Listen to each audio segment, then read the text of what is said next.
حتى نخسروا بشرف وروسنا الفوق، ما نبعتوش وما نبيعوش القضيه العربيه.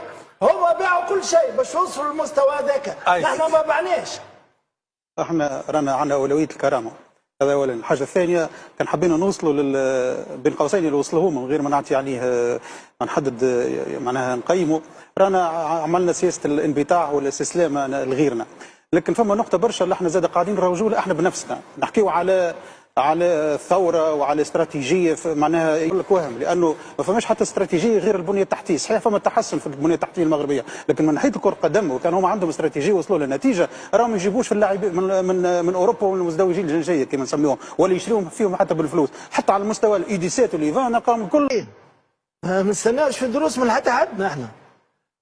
نحن سباقين في كرة القدم، سباقين في كل حاجه، سباقين. هما تعلموا من عنا نحن.